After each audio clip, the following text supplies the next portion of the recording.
What's up, former party people? This is Jerry, the one who actually combs his hair on the A is for Alcoholic podcast. Now, if you're finding value in listening to the AIFA podcast every week and you want to support sharing it with others, we invite you to become a sustaining monthly or per show contributor. Go to patreon.com/AIFA. It's super easy and it only takes a quick moment. It's about as easy as buying one of those pre-cooked space chickens from the grocery store, taking it outside, giving it a big old kiss, and kicking it into traffic. Why would you do that? Anyway, you do you, and I'll do me. Again, go to patreon.com/AIFA. And with that, people, let's start the show. A is for Alcoholic is a program about recovery. My name is John, and I'm an alcoholic. And my name is Jerry, and I'm an alcoholic. Join us as we go through the alphabet of alcoholism, one letter at a time.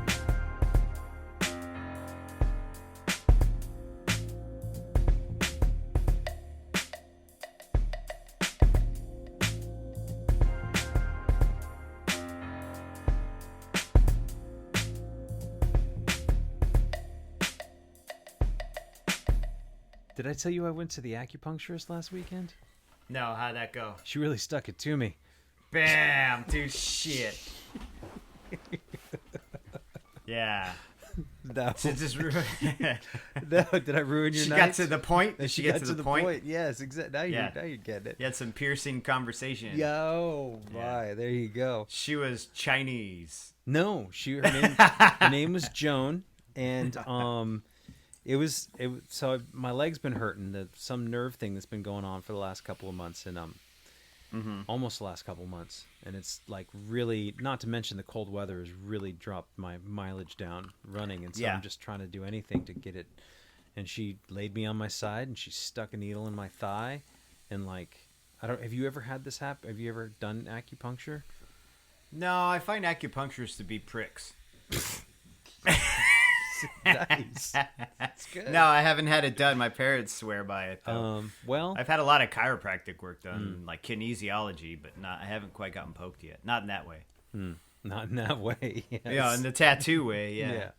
Yeah. I never got drunk enough to get poked in the other way, but Right. I mean, the nights were always young. Who knew?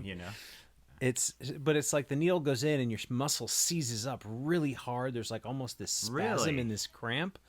And she's like, if it goes too hard, let me know. But then afterwards, it kind of mellows out, and then you're just supposed to lay there with the needle in your leg. And does it take more than one session for you to notice results, or did you notice them immediately? I didn't notice them immediately, but the next day, the pain that had been happening was noticeably gone. And I feel it now, and I'm going to go back on Friday. I guess the insurance that I have covers X amount of sessions, so I'm just going to use as many as I can and go. Might as well. Maybe I should go. I have a muscle in the front of my shin. It's that ligament that pulls your foot forward like this. Like if this were the bottom of my foot, no one can see this. The one that makes your foot go up like that. Yeah. I can't, my right leg, I can't bring my foot, I can do my left leg. My left foot goes higher than my right foot. And it affects my running and my gait. Like even when I'm walking, I find myself limping a lot more. So I don't know if I broke my toe a few months ago, and I don't know if that's what exacerbated it. But maybe we can stick some needles in there and see what happens. Get freaky. There you go. And for those of you listening, this is not A is for alternative medicine. Not at all. I started with a visual, too, on a podcast. My foot goes like this, y'all. My foot goes like this. That's what keeps me sober is my foot going like this. So W is what keeps me sober today. And but yeah, it's what keeps me sober today. I don't know if I guess it's been 4 years for me or something like that, 4.5 years. And I don't know that I wake up and it is necessarily a cognizant thing in my mind. Right. Yeah. I don't wake up anymore and think, oh, I'm sober, or I guess I don't necessarily have a morning routine. I know a lot of people will say things like, got to get up and got to read page 86 and start your morning off right and do. Some people do that, yeah. No, and I don't have a problem with it. I'm not one of those people. Nah, neither am I. So No. Sometimes I feel bad about it, but I guess I have my own routines around it. But Right. I don't think you should feel bad about not reading the big book when you get up in the morning. I mean, for some people, that's what they do. All the other people pray. Like, everybody's got their different routine. But, nah, I don't know. That's what? So, shit. I'm sorry, I'm taking off my hoodie. But That's what? okay. I mean, I'm going to say what like 8 more times. What is it that keeps you sober? That's a great question. Because it could be, we could definitely do an hour on that. Okay. Maybe not. I don't know. Maybe we'll just start talking about our muscles again. Who knows? Well, I'm hoping the muscle thing I think that what keeps me sober is I like the life I've built. Yeah. So I like the steps I've made, and I like the relationships I have and the way that I have them now, way more than I did when I was drinking. Yeah. In fact, I don't think there was a relationship or friendship that was really, even the closest ones weren't that good. They were like conditional. Super conditional. But this is also, I'm speaking from personal experience, not just being your friend during your drinking years, but also like being with myself and knowing that a lot of my relationships are conditional. Almost all of them. Were like, what can you give me? What can I give you? I was just talking with a client the other day about dating, because he's back in the single world again, dating after being married for a decade or something and splitting with his wife. And he said he had to do a lot of soul searching and realize that like his not priorities, but like his checklist in order to get a girlfriend was, are you moderately attractive? Check. Do you like me? Check. That's it. That's all he needed, right? He's like, are you kind of good looking? And do you like me? All right, cool. Then That's all he wanted? set. Let's do this. Yeah. Back in the day. Oh, okay. You know what I mean? There was no depth to anything because of the way he perceived relationships. And that's exactly how I perceived relationships and friendships. Maybe not the attractive part with friendships, but definitely like I would start friendships with, do we have a shared interest? And do you think I'm really funny or do you think I'm cool? All right, we're friends now, you know, and that's it. You know, there was no, and not that there has to be, even in sobriety, this huge criteria. It can be just as simple as that to ignite the spark of a friendship or relationship. But, you know, I consider a lot more now. Yeah. I find myself a lot more apprehensive of people now in sobriety. Why? I don't know, man. I just keep everybody at arm's length because I'm like, I don't know your fucking deal yet. I need to feel you out before we become buddies. because in sobriety we find we have real emotions and can make real connections, and you want to be guarded about who you make close connections with, like right? Because then they steal my couch or something, or like, you know, pass out on my couch and then throw up on the floor. And then when I bring it up later, they threw up on the floor. They're like, I never threw up on your floor, and I'm like, yeah, you did. I've walked in it. I was there. You don't have any beers in here? This is bullshit. This is bullshit. What do you mean? I got to walk down to the Valero? Yeah, Sorry, buddy. I guess like you talk about conditional relationships and stuff like that, and I still sometimes, I think in business too, in business moments where I'm trying to sell something or connect something, or I'm always thinking like, maybe this person can do something for me, and I'll check myself because I don't think that that's right. Even in business, it doesn't really behoove me to, things should be equal for everybody. When you do a job for someone and then they pay you, or vice versa, like there should be equity or equality or whatever in justice. Anyhow, so I always feel like I should stop thinking that way, but it still comes up. It's still like, maybe I can get something if I do this. And that seems like the wrong reason to do something. Oh, yeah, I still do that in, like, personal relationships. I still do it, too. Mm-hmm. We're all guilty of it. It's just, like I was writing this morning on the Instagram thing, and I was like, I don't know if I ever do truly want to get better all the way. Like, I don't know, because then what comes next? Let's say I've figured myself out completely, then where do I go from there? Like, it's like cresting the top of the mountain for the sake of cresting the mountain. Then once you get to the summit, you're like, okay, what now? Are there other mountains? You know, it's like, I don't know, man. I find this whole process, even this podcast, to be really valuable in the sense that I'm like working on myself. I'm like this work in progress constantly, this ever evolving entity, like this person that just changes all the time. And I like it. Sometimes it's very frustrating, but I like it. And so I think that's partly what keeps me sober too, is the idea that it's always evolving. You know, I've said it before. I always say this too. That's always my precursor in the podcast. I've said it before, but it's almost like a circle you walk in while you're drinking actively. It's a circle. I've said that a few times. It's a circular thinking. It's just always this pattern you walk in, you know. It's not a routine anymore. It's just Groundhog's Day. You know, you're just doing Groundhog's Day. And you don't really change except you get sicker. That's the only change, really. You're not improving, you're not fixing anything, you just get sicker every day. And I can't fuck with that, man. I just can't. I really can't. I mean, I can sit here right now and tell you this right now in this podcast, like, oh, I can't fuck with that. I can't do that. But like, I also have to keep in mind, like, the scary alcoholic thing, like, oh, you're gonna fucking die. But like, I might relapse. Who knows? The way that they make it seem sometimes is it's just like a Jack in a Box. Like, sometimes pop goes a weasel and that's your ass. You're fucking drinking again. And I don't want that. I don't want that at all. So I have to be diligent, I guess, or on top of it. Because I was just at a meeting and there was a couple gentlemen in there who had relapsed and they were having a hard time with it. And there was a lot of guilt and shame in there. And there was a lot of like, damn, I fucked up. And it's like, you just did what you're supposed to be doing. You're drinking. You know what I mean? Like, don't feel too bad about it because you're basically doing what your brain's telling you to do all the time. So the fact that you're back in here is gangster as fuck, you know? That's the big thing. That's the important thing. Yeah, I was feeling bad because I chose to.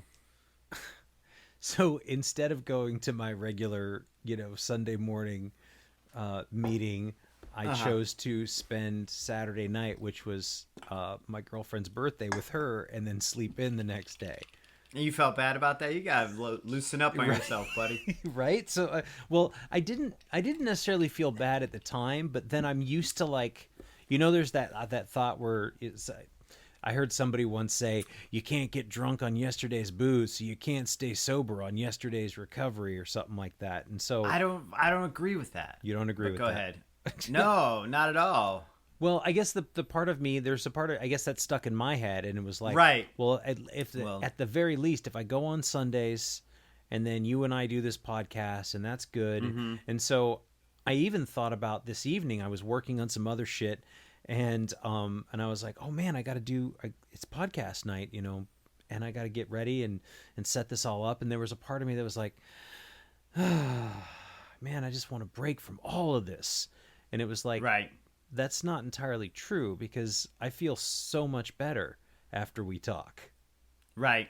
Yeah, me too. There's never. Me too. I sit in the couch next to Megan. I gotta go do this fucking podcast, and then I come in here and I'm like, hey, and you're like, hey, and then we start talking, and then every single time I leave the room, I never leave pissed off. I'm always like, Megan's like, how was it? And I'm like, really good, actually. I really enjoyed myself. Every single time I'm like, oh man, I got one more thing I gotta do. I've been hanging because I hung Christmas lights today inside the house too. But I wanted to double back on that yesterday's recovery. I guess I don't agree with it in the way it depends on how you look at it. Okay. Because yesterday's recovery is very valuable in the sense that you have learned a lesson and you have gathered up a tool. Every day you gather up a different tool, so you can always rely on that tool. I see it, but I can see the argument in the sense of, like, if you're not diligent and you don't get into the routine of working your recovery, then yeah, you're more susceptible to having a slip or drinking again. But I guess the all idea that old is like fear mongering, man. I just don't like it. Yeah. I guess the idea is just like, you can't fuck it off. I can't just go, well, I'm cured now, so sure, right. Yeah, you don't graduate. We don't. Sure, we don't I'll meet get you a at license. Happy Hour and have a club soda. Hell yeah, I have a fucking 7 kombuchas at Happy Hour. Yeah. Have you seen, like, there's this new... Are they doing hard kombucha now? Yes, they're doing hard. I didn't look at it completely, but I was waiting in the grocery store, and I was cruising by. See, I mean, I don't think this means there's any sort of relapse, but I was cruising by the, like, hard ciders and stuff, and I was just standing there. I was between, like, the peanut butter and the beer, and I turn around and there's one called, like, Boochcraft. I just picture you just standing there drooling. Just...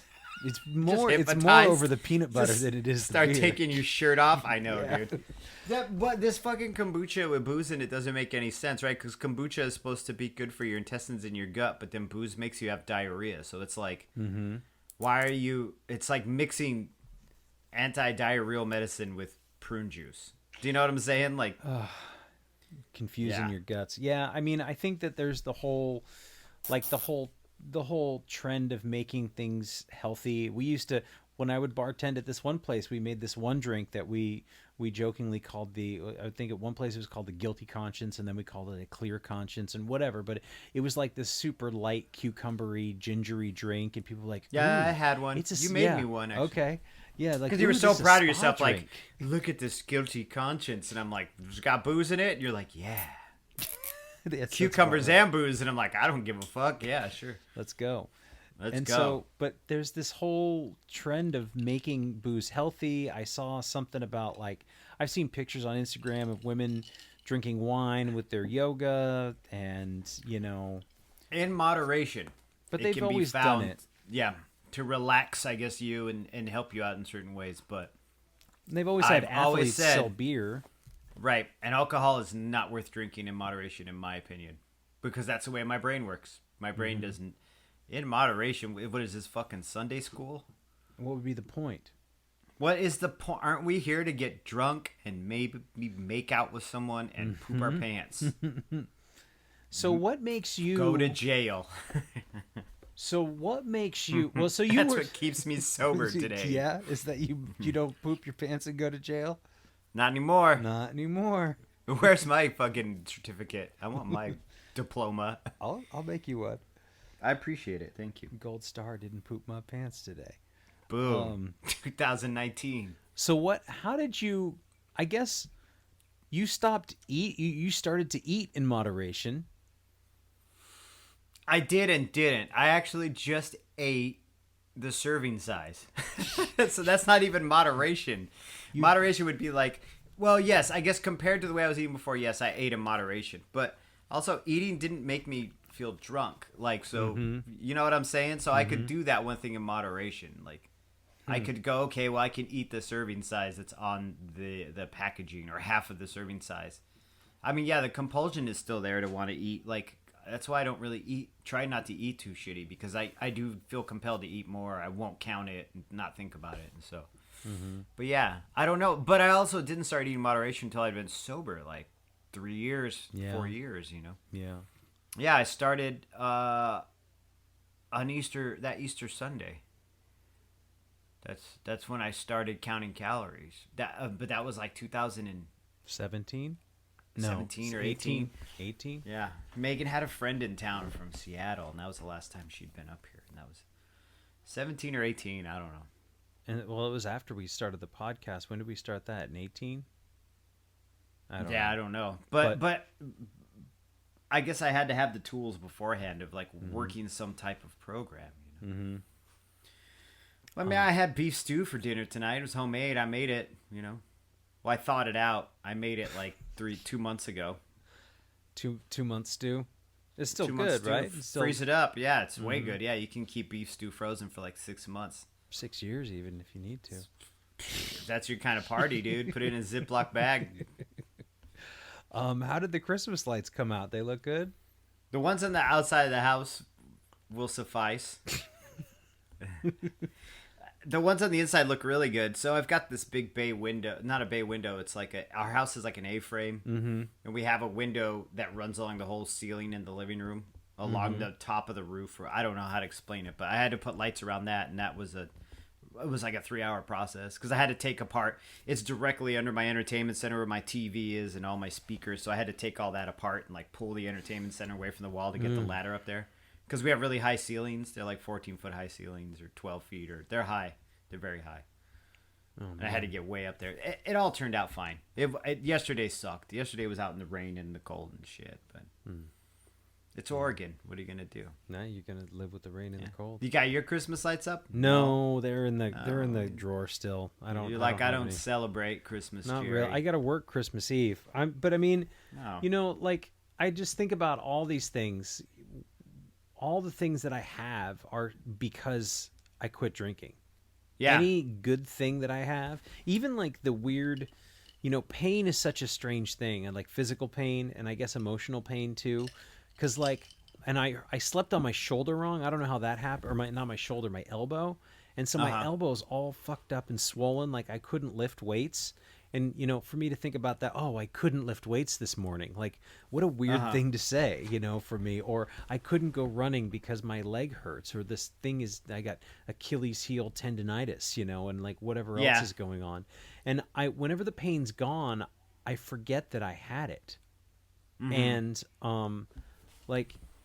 but even that stuff aside, even these minimal physical pain, the value that I have in my life, being able to move, being able to be free in my body, and like actually really appreciate like what I'm capable of doing. I think this is why it's so important to really remember those last few moments before I quit drinking, and those last few days, and remember that it was the 4th of July, and remember that it was a Saturday, and remember that I blacked out with a bottle of vodka, and remember that I weighed, like 270 pounds, and remember that I was in such great pain, because I'm so fucking grateful that I get to do this with you, and the relationship with my girlfriend is better than it's ever been, and we have our differences, and we're changing and growing and doing our own things, and it's amazing that we're spending, I think, less time together.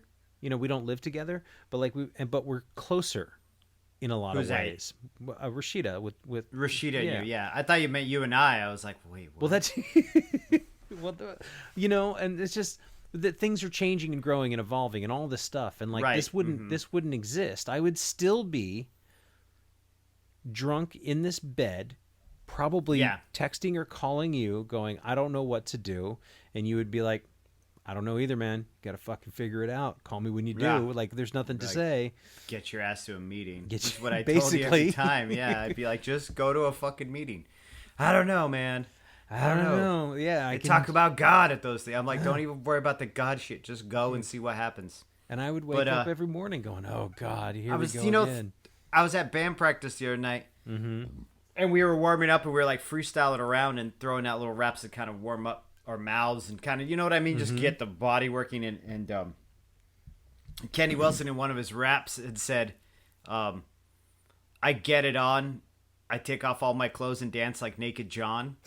He had said it in one of his raps. No, he didn't. Yeah, freestyling. He didn't write it. He had just freestyled it. And I think it's because he was standing next to me or something. Yeah, to this day, right? And then went through the rest of his rap. And then I started laughing. And I was like, I do this podcast with John now. And we were just talking about how he used to show up in a Tyvek, like a paper Tyvek suit at our shows and dance around. And Kenny's like, yeah, dude. Him and Lucky would show up. And they would always dance together. And they would always yell my mom's name in between songs. Linda. Yes. Yeah. Linda Wilson. Yeah, dude, it was so funny. Yeah. Not that I never said anything bad about his mom. We would just yell her name. No, you would just yell her name. Yeah. You would just, and he would be like, yeah, keep yelling my mom's name. But yeah, he remembers that. And I was like, dude, but I was like, yeah, John, he's sober now. We do a podcast together. I'm like, that dude's lost like, fuck, man. I don't know how much weight he's lost. I'm like, I think he's lost like 70 pounds already. I'm like, John used to have gout, and now he runs half marathons. And Kenny's like, no shit. And I'm like, yeah, dude. I'm like, if you saw him now, you wouldn't recognize him, dude. He just is like, he's just doing good, man. He got sober and like got way better. You had gout. I know. I need to bring it up like every podcast about your fucking gout. So that's what old guys have. So I'll tell you this, dear listeners. So one of my nicknames, and I think we may have talked about this before, but I think it bears repeating so that we can remind ourselves how far we've come and where we are and why we're grateful and all the things that keep us sober today. I blew your shit up on the podcast. So I used to, among many other things, I would get wild and crazy, and my whole shtick was to be as wild and crazy as possible, and I would take my shirt off, and then I would get fucking completely naked, and I would just walk through the living room, and I'd be like, hey, what's up? Like, well, I mean, I was going to say not in a gross way, but, that was my perspective at the time. And no, it was pretty gross.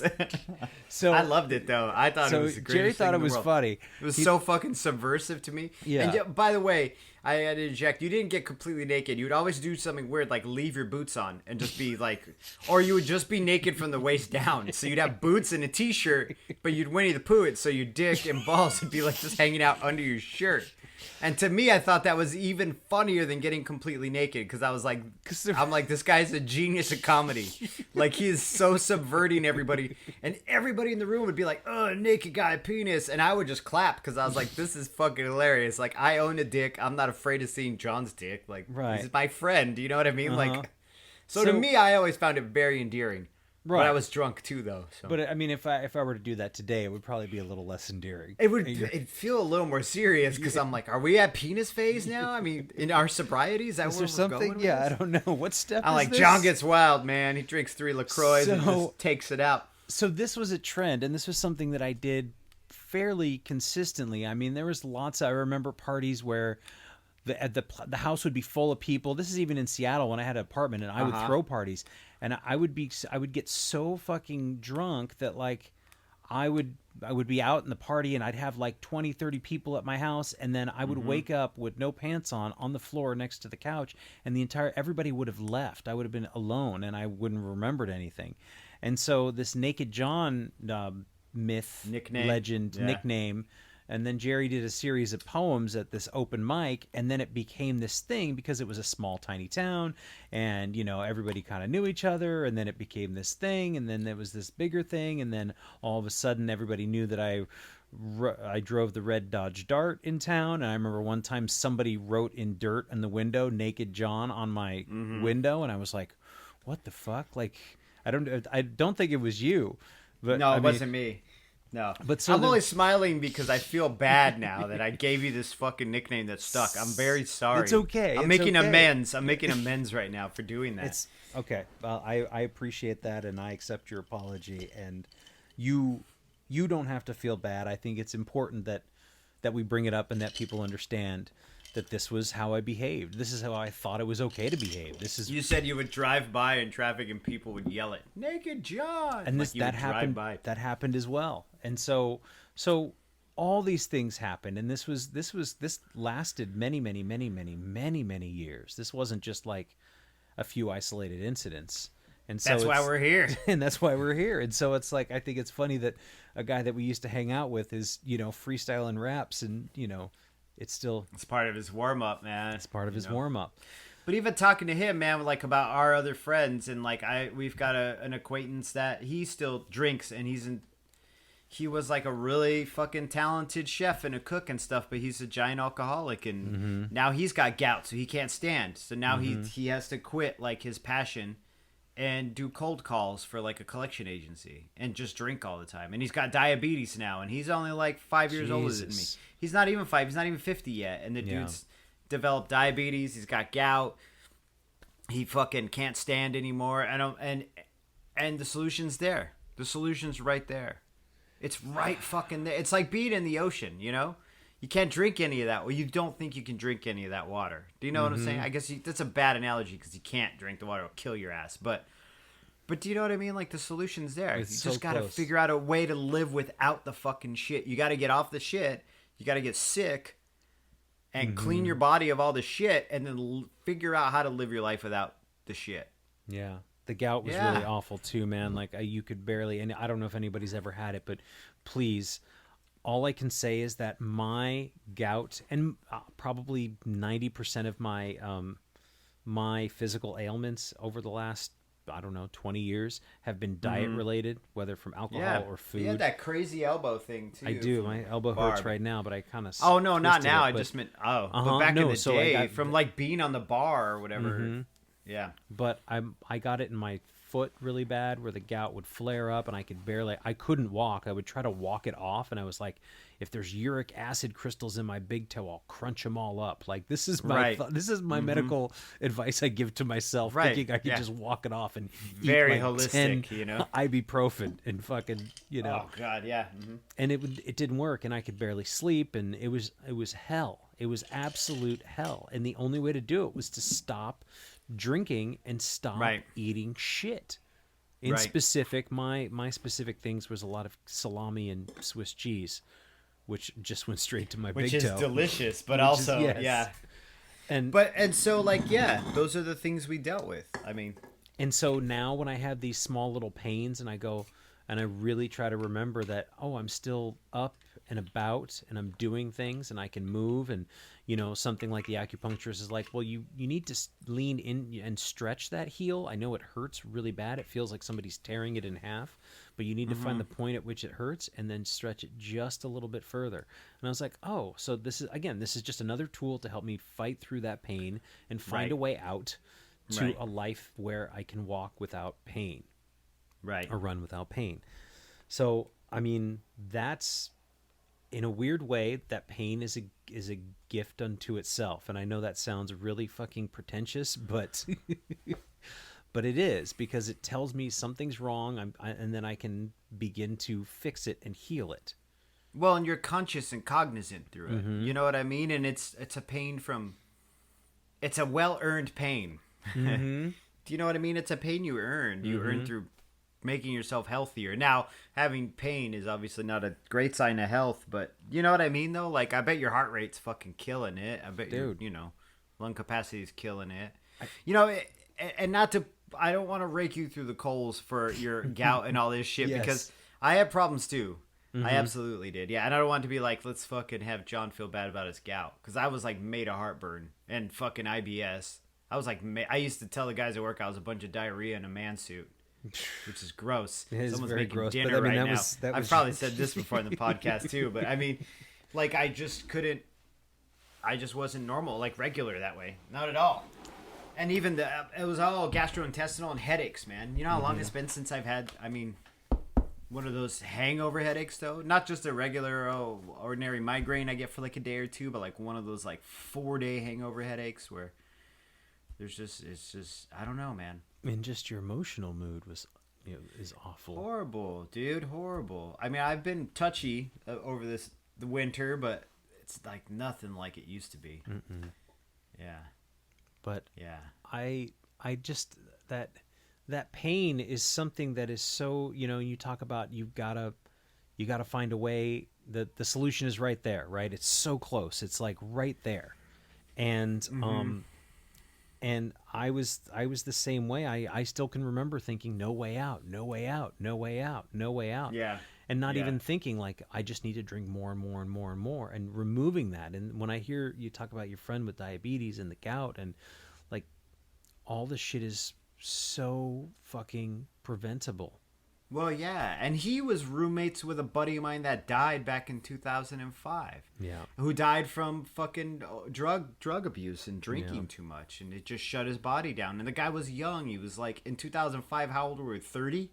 I was like 30 years old, and my friend was dead. They just found him dead because they were fucking smoking rock, and drinking every night, smoking rocks, and it just was too much for him, Like, I think about that shit, and I'm like, what a waste, man, because this guy was like a really talented guy, and he had something to give, if not to the world in general, at least to our community. And I don't know, was really inspired by this guy, So those things are heartbreaking. I hear about that shit all the time, Yeah. And so I don't want to say other people's misfortune keeps me sober as well, but it does in its own way. I try to, it's not like if I don't know. And I don't want to have the ego to say like, oh, I have so much to offer the world. I'm an unsung genius, but I mean, I have a lot to offer my kid and my wife, and my cat.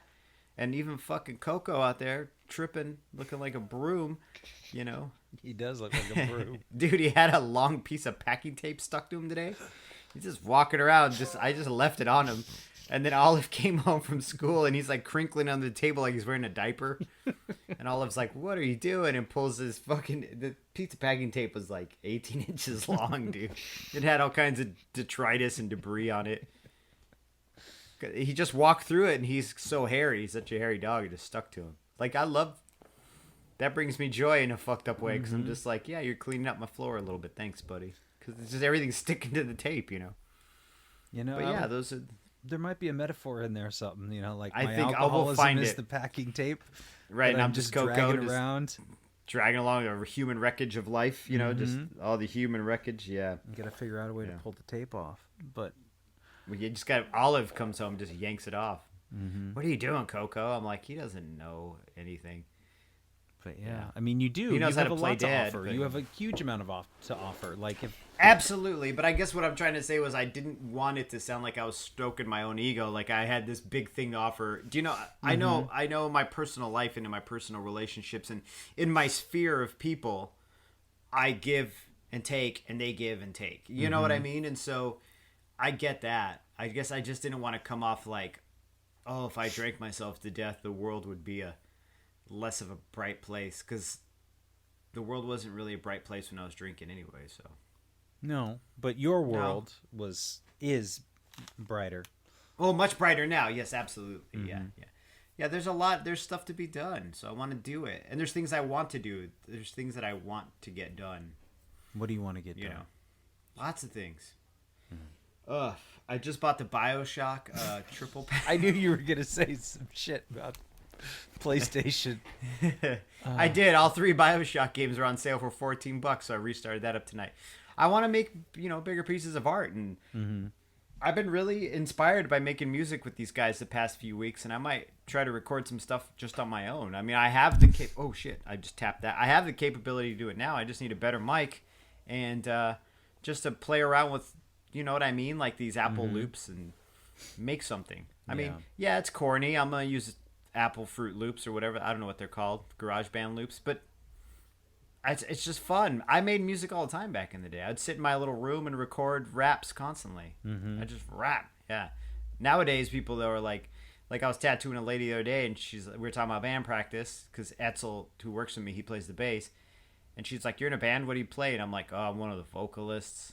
She's like, "Really? What do you vocalize?" And I'm like, "I rap." And she was like, "I would have never guessed that about you." She's like, "You do not look like a rapper." And I'm like, "The fuck do you mean by that?" Like, but then I started laughing because I realized how self-conscious I was about saying that I rapped. That I was like, "Oh, I'm a vocalist," because I'm a dude who's almost 50 who's rapping Granny over here, like Joe Pesci's fucking rap album. Like, did he do a rap album? Yeah, it's awful, dude. Yes. Rapping. It just raps about Goodfellas. Oh God. Rapping Granny. But yeah, there's a lot to be done artistically, creatively. There's a lot more to experience in life. Man, I'm finally in shape. Like I finally feel good about myself. There's just more to do. I can do things. There's there's this Rich Roll quote that's on like Twitter or something. He gets bounced around, and he talks about how he didn't reach his physical peak until he was 43. He didn't start his podcast till he was 45. There's a couple other things he says, and he's like, the thing that struck me was that he's like, I thought at 30 that my life was over, and I know now at 52 that it's just beginning. And it doesn't behoove me anything, and I constantly have to remind myself that I'm going to be 43, and it doesn't behoove me to think about all the failures of the past as something that I have to carry with me. I don't have to keep those. I don't have to worry about Naked John for the rest of my life when it comes up. And so somebody's using it as their freestyle warm-up, and I can kind of go like, well, let's talk about what that is, and let's talk about why that was, and let's talk maybe that's the one positive thing that came out of it, is that you made a really good punchline for a warm-up. There you go. So man, I know that what I want to try and do my best is to move forward, and all those failures of the past need to be lessons rather than like something that I'm carrying, instead of a bag of wet sand that I have to carry around my neck. That I can go, oh, I learned from that. I don't have to do that anymore. And moving forward, I can do something different, and so that they can be a part of the structure or the foundation for tomorrow's success. Right. Dude, you're like Indiana Jones. You're just like Indiana Jones, dude. Okay, so it was, I don't know if it was it must have been Last Crusade, right? And Indiana Jones falls into the train car with the lion, and he grabs the whip, and he fucking whips the ground and cuts his face right there. And then that's where Harrison Ford's scar is in real life, right? So they had to tell a story for Harrison Ford's scar. But if you notice Indy as an adult, he still uses the whip and he's fucking badass at it now. Do you know what I mean? So you had to carry this Naked John shaped scar right here to prove that you can now wield your whip correctly, I guess. Yes. I don't know. So it's just the whip. just the way I look at it is like all these awful things I did, as bad as I feel about them, I have to tell myself that I had to do that and I had to earn those. I had to have those scars because I had to earn them. I had to like earn my place where I'm at. It sounds so weird to say it out loud like that. And maybe that's disingenuous to think that way sometimes, but I really feel like I earned this like this serenity I'm getting now. And serenity is not the right word. My contentment. And I feel like you don't even have to earn contentment. I feel like everybody should have a right to some type of contentment in their life. I just feel like I had to figure it out the hard way. I had to like take the long way to it, you know. Yeah, and we don't have to compare pain. No, right? not at all. So right. everybody yeah. deserves contentment, but just because you went through a certain amount of pain and you're like, I earned this, doesn't mean that because somebody else didn't go through what you went through, doesn't deserve contentment. And also that if there's somebody who went through worse, doesn't mean they deserve more contentment. Right? So correct. As a matter of fact, I'd like to have a conversation with the person who didn't have to go through pain to have that serenity in their life, because I'd be like, how do you do it? How'd you figure it out? You know what I mean? And I'd love to talk to the person who went through all that pain to get their contentment and serenity, because I'd be like, once again, how did you do it? What tools are you using? Everybody's got their experience, and you can learn from them. That's why I fucking like sitting in those rooms, because I learn. I may learn one thing in an hour, and I may feel super uncomfortable for 45 minutes. You know what I mean? But like, if I get that one thing, I'm like, okay, I can carry that. And some stranger will say some shit, and I'll still repeat it now to this day, like talking to my wife or talking to people at work. Like 3 years later, I'll just say something that some stranger had brought up in a fucking church basement somewhere. So to me, it's not all about the dogma and the literature and the, you know what I mean? All that aspect of it. That is a huge important part of it, but that's not all of it, you know? That's, once again, and not to bring up one of the things I get irate about, but that's why I would get so mad at those meme pages on Instagram, those Meeting Maker Mark, and just like my version of recovery is more legitimate than yours. And it's like, shut your hole, dude. Like, so, yeah, maybe I'm just a meeting maker Miguel, and I like to go and sit in those meetings, because I do. I love it. You know, some days I don't want to do it though. I don't do it a lot, but when I do it, it's like I have to. They're hungry. I want something. Like I'm here for the buffet. Give me the greatest piece of prime rib you got. I'm here for the buffet. But yeah, man. You know, and like if you gotta, like you said, you're super uncomfortable for 45 minutes sometimes. Sometimes, dude. You hear something, and then like it all just kind of relaxes, and you're like, oh, wow, that's what I came here for. And then you don't mind, you know, holding hands and with people. Right, and the holding hands doesn't bug me. It's not that. It's more like, nah, I just feel uncomfortable. I feel bad. You know, sometimes people will cry and like purge. They'll purge some shit, and my heart always goes out to them. That's why I feel uncomfortable, because I'm like, oh, this is some touchy shit right now, and it's heavy. We're not laughing about you driving the wrong way down a one-way road anymore. Like, no, we're my heart goes out to you. You know. Yes, every time almost. What about when somebody tries to interlock fingers with you? I did that the very first, my third meeting. Really? I did it on accident. Yeah, because I hadn't held a stranger's hand in so long, and it was like my third fucking meeting, and I just interlocked fingers with this old lady, and then went, oh. It's like, oh, right, we're not supposed to do that shit, you know. But no one's ever interlocked fingers with me yet. Have you gotten that yet? No, not yet. No, man. I don't know that I could. It's like a wedding proposal in those rooms, dude. No, thank you.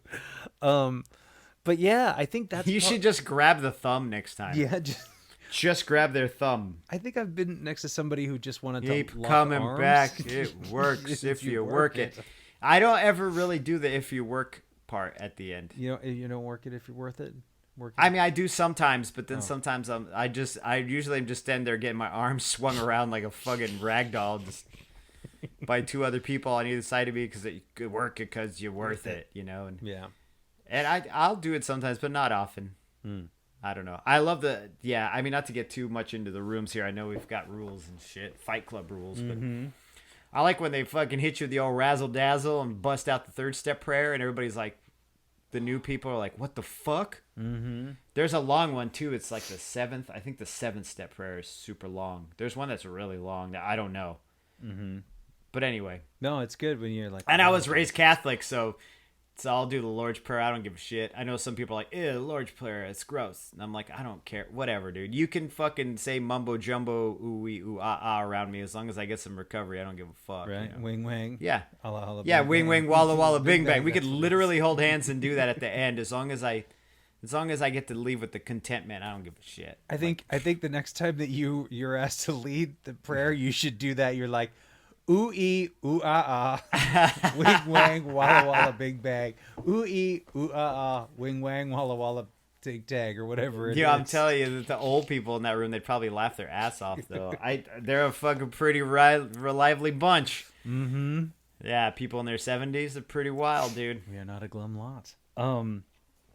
So I think that's really like, all of that, man, is being able to have some real emotion for once, which I didn't. That's something that really it's like, I guess in the question, what keeps you sober, is like, what do you do every single day? But in my mind, the question was like, what is my purpose? What is my purpose for being sober? Do I wake up and not just like, what do I do to stay sober, but like, what do I get out of it? Like, why do I choose to be sober, I guess is a better question. But it's just like, life is so much better now. And like, I always say this to myself, how could I not have seen it sooner? And you were drunk. I was. You were too drunk. That is exactly the answer. You're too drunk to see it. There's nothing more complex. There's nothing more. You're just fucking wasted. I was too drunk, man. It took me 2 weeks to sober up, and that was 2 weeks after I quit drinking to even get near sober, right? Dude, oh jeez. Yeah. But yeah, if even when we talk about like just the daily maintenance, honestly, I mean, some people say prayer or journaling or whatever. Mm-hmm. I find that like being in the moment, accepting things as they are. I try to watch my temper, but I'm really awful at that. I have a horrible temper still, but I just think like being mindful and in the moment and just accepting of the way things are and actually giving myself a break to walk away from things when I'm feeling frustrated, because I feel trapped. When I get frustrated, I get real trapped, it's hard for me to deal with that. So I have to walk away from it and then like kind of get my shit together and then come back at it. And usually that's really helpful. And I pray every night, but it's not like I'm not like, I'm not talking in Latin or anything, I guess. You pray at night? And before I go to sleep every night, I'm grateful. It's more of a gratitude than it is a prayer. Although I do say, dear God, and I don't say it out loud. I just do it all in my brain. Mm-hmm. So it's more of a meditation. I actually fall asleep while I'm doing it usually, because it's more of a verbal meditation where I'm saying this phrase to myself. I'll always open with the same phrase, and then I just kind of say what I'm grateful for during the day. And kind of say, like, I don't really, even when I was a little kid, I was never like, God, I don't want to have cancer, or that's a bad example, but like, you know what I mean? Like, mm-hmm. God, I don't want to get an F or whatever. Like, I never asked for shit, and I still don't ask for shit. And I really ask for shit for other people, because to me, the idea of God as an entity that does things is not the same as just an idea of power greater than me that I just kind of let things go with. It's my acceptance. It's the way I let things go. People be like, I let God take it, Mm-hmm. And I would say that in early recovery, but I never felt comfortable saying that because I didn't let God take it. I just let it go. I just dropped it because I didn't want to carry it around anymore. Just let whatever it was in the universe either resolve it or come back to it later. But those are the things that kind of keep me sober. I don't go out. I don't go to bars. I don't party. I mean, I got to go to a dinner tomorrow night for Megan's, what is Windermere? What do you call that? Where Real they sell estate? houses. Yeah, sorry, her broker's shit. Yeah, Mm-hmm. having their Christmas party, and it's at a bar, and a lot of the brokers drink. But then I but it's all right. I have a pretty good support group even in that group of people too. So. Well, I mean, what's going to happen if people get too drunk? You're going to be like, what? Either we got to go now, or you can stay and I'll go home. And well, it's on a Thursday, so I'm like, you got to go back to work tomorrow at so Megan won't drink too much anyway because she's like, I gotta go to school. But I mean, everybody morning. else too, right? Oh yeah, So no, I don't give a fuck about drunk. Drunk people can kiss my whole ass. I'm like, if you're gonna be a drunk person, kiss my whole ass. Leave me alone. Seriously, it's not like they're gonna be like, take a shot, pussy. Really, we're all people in our 40s. Nah, and they do get annoying. They get repetitive and shit. And I'm not really rude, but in my brain, I'm like, kiss my whole entire ass. I don't need to deal with you. But so I got that pocket tomorrow. Some of that fancy cheese and head home. Fuck yeah, I'll get some cheese pocket cheese. Hell Pocket yeah. cheese. It's at a fancy bar too, so Nice. yeah, so it's like a place you would work at, real classy. Is it? Yeah. Yeah, it is actually. Yeah, I can't remember the name of it now. What was the the place- Excalibur or something. What was the Indigo District that had like the waterfall? It was really yeah, weird. That bad place was bar. a dump, dude. And Code would be like, "I'm into going somewhere else." Yeah. You want to go to the Indigo? Yeah, I'm into going somewhere else. Going somewhere else. It's a barcade now called Level Up Oh, that okay. a bunch of my old John Henry's bar friends ended up working at. But Okay.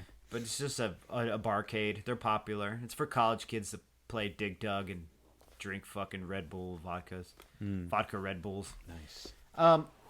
But those are the things I do, man. It's just those are the things that and working out. To be honest, working out does help keep me sober. That routine. I didn't want to do it today, and I did it. And I didn't want to do it, and I did it half-heartedly. And I ran yesterday. I was like, I don't want to fucking run.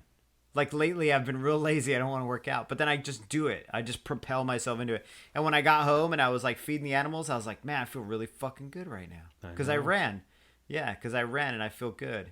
And then I was sore later on in the day, but you know, I got that like real good that real good workout high. I get it every time. Even today, I worked out for like 45 minutes lifting weights and felt great. Nice. Like, wow, I feel really good for like 20, 30 minutes. Fucking killing it, Jerry. Killing it, dog. You just wait. I'm gonna be one of those swimsuit models. Yes, you will be. We'll look like tan as a turkey, but then a super old face, but young body. It's gonna be fucking dope, dude. Tan as a turkey. Yeah, Oh, with an funny. old face, old neck, and then young body. You know exactly what I'm Yes, talking I about do. too. Yeah. Because you can't work your face out. Well, also, I think Nope. the tanning really, the skin on the face is a lot more. It just goes. It just Once you goes, start tanning right? it, they just Yeah. spray it on, and yeah. I mean, it works for the leader of our country, so maybe I can do it too. Just spraying the tan on. Maybe that was a little too political. I'm sorry. We're a recovery podcast. That's okay. That was my hot take. Yeah, The it's president uses spray tan. That's my hot take. So I wanted to share with you. I asked people online to reach out, and what I did ask was for everybody to send me a voice memo, or a voice message or something that we could play on the air. I only got one. It's a lot of work. So I know. Hey man, I know. But It kind of is, but yeah. I did get some people on Instagram, and so I want to read some. What keeps you sober today? And so I want to read a few of these. This one's do you say the username too? Yeah. I mean that's. All right, cool. I think so. I mean, I don't see why not. Oh shit! I didn't mean to put doubt in your head. I was just wondering if you were or not. Well, okay. Well, yes, I was going to. So, this one comes from Lisa Nunez, 49. The reminder of how it was before and a constant contact with my HP. And Word. I don't think that means Hewlett Packard. No, That's higher power. or Harry Potter. Or Harry Potter. No, It's like, what's up, Harry? You're a wizard now. If Harry Potter's your higher power, then more That's power pretty to dope. you. Actually, it's a pretty right? dope higher power. Yeah, I mean, I never read the books, but he cool. Wingardium fucking Leviosa. Yeah. This guy says, Dirty Sammy 138 says regret keeps him sober. And I think that, like, I know that was something, and it's still, I get better with the regret. Yeah. But it's still like, oh man, yeah, I remember regretting that. Don't do that. Right? That's still sort of a... Well, yeah, it can definitely be a powerful tool. You know what I'm saying? Like, yeah, don't do that because you regret that. So don't go back there. Mm-hmm. I think that I have left more and more of it. I don't use it as much. Like it has dissipated the regret. The longer Yeah, I I've try been not sober. to regret too much. I mean, I do regret a lot of shit, but I try not to actively do it. Right. Out of sight, out of mind, man. I'm good at compartmentalizing. Yes. Hello, I'm Jerry. I'm an alcoholic. Yeah.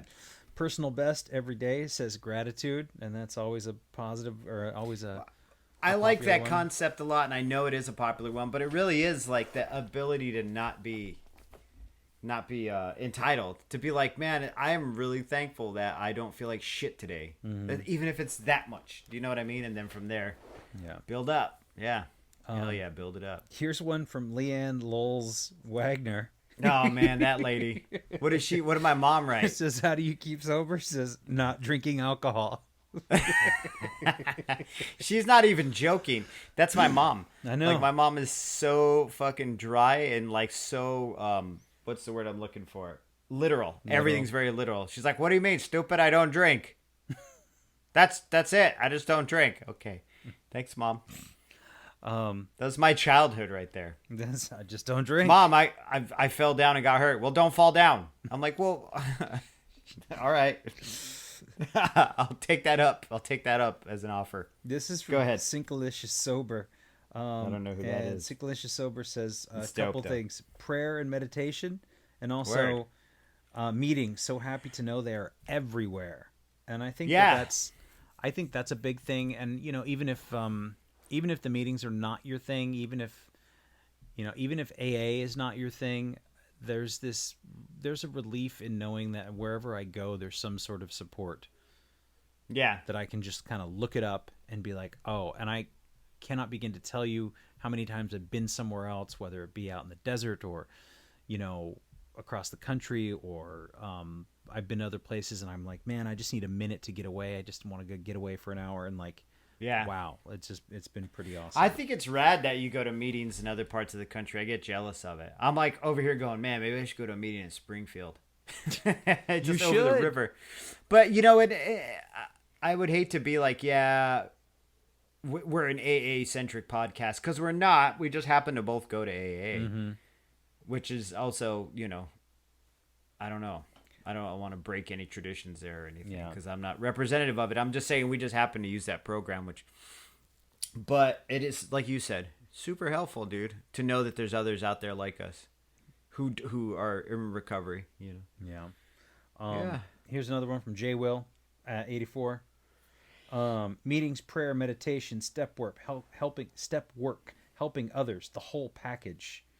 I would have to agree. There's a reason these things get repeated ad nauseum, is because they work.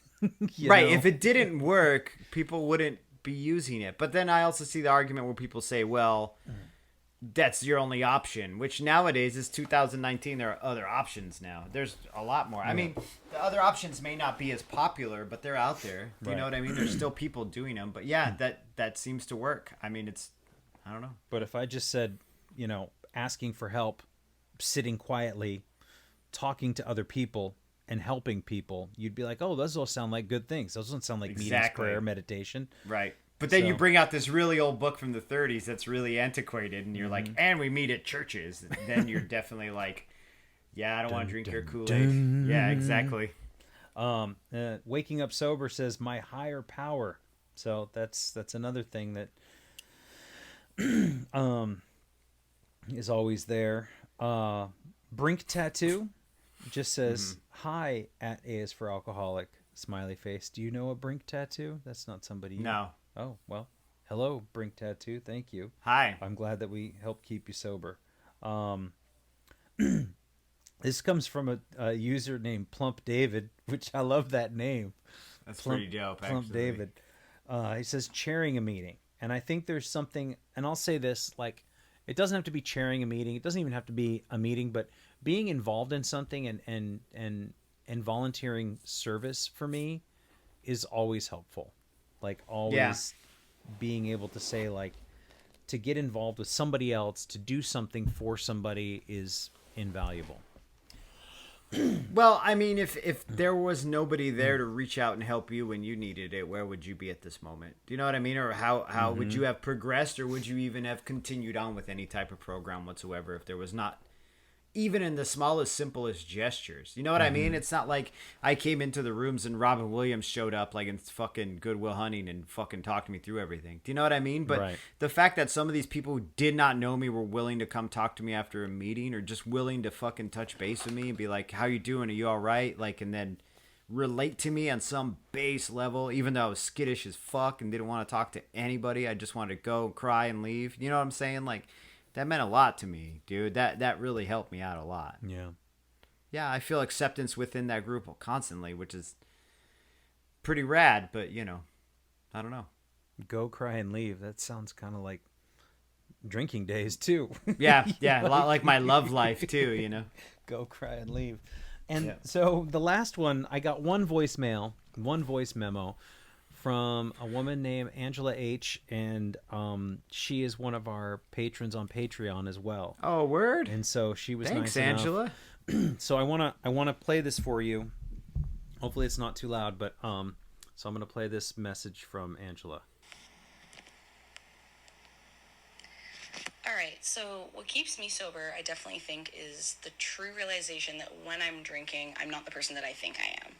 Like, my whole adult life, I have believed that I was this good person with strong values and goals, and thought that I was working towards this awesome life that I dreamed up for myself. And then I slowly started realizing, though, that as long as I've been drinking, the longer that those thoughts and dreams are bullshit, and I'm going nowhere. I'm not moving forward, like, at all. I'm not, like, leveling up, as I've heard you guys say. Like, it's just been Groundhog Day, more or less, around here for the past decade. It's like the same bullshit. It's the same delivery guy dropping off shitty food while I sit in the same depressing, negative hot box that is my condo for like up to 3 days after. But now that I've really realized and analyzed that, I can remind myself that if I want to be the person I believe that I am, that I want to be so badly, and to do the cool crap I want to do, have experiences, and just live a content and joyful life, one where I don't hate myself. Like, drinking is just going to take all that away from me for yet another day, and I'm done with that. So anyways, there you have it. Thanks, Jerry. Thanks, John. Word. How about that? Yeah, how relatable is that shit? I thought that was awesome. Yeah, it's incredibly relatable, dude. She talked about the hot box that is my condo. Like, I have been in a hot box 2-bedroom apartment, except and it was delivery food or Circle K. I'd walk to 7-Eleven at like 3 a.m. and be like, "Give me your finest microwave hamburger." But but I can really much relate to the idea of lying to yourself while you're drinking, and you're like, "This is who I am, and this is what I am." I mean, we did it. We did it in a different way. We did it in our whole Bukowski, Hunter S. Thompson, like, this is what we are. We're romanticized, idealized versions of the wandering alcoholic, you know? And it just... But no, we were just two dudes who smell like farts and bad breath. Do you know what I mean? Like, wandering to cigarettes. the kitchen for another fucking drink. Right, or wandering to the phone and call Pony Express and be like, "Yo, can you bring me some of that sweet chilies? Give me some of that chilies. I need some baby back ribs, you know." Got my baby back ribs. Oh, thanks. Yeah. Oh, so thanks, I just so I appreciate that, Angela, for sharing that, and like. Yeah, thank you. Yeah, thank you to everybody who I love the input from our listeners. It makes me know that it's not just. You know what I feel like sometimes is. Do you remember Wet Hot American Summer? Mm-hmm.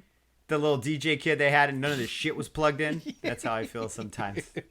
The one they throw in the lake. He's all, "Hey, you need to take a shower." And the kid's like, yeah. He doesn't shower all summer. But then when they pull him and throw him in the lake, nothing's plugged in. Just the wires are just hanging there. And he's like, "All right, campers." Sometimes I want to make sure we're not like that. We're just two dudes like... Thanks again for listening. Our music, as always, is by Neglect. You can find more of his stuff at neglect.bandcamp.com. And you can find us on all social media platforms that matter: Instagram, Facebook, and Twitter. And you can reach us at aisforalcoholic@gmail.com. Talk to you later.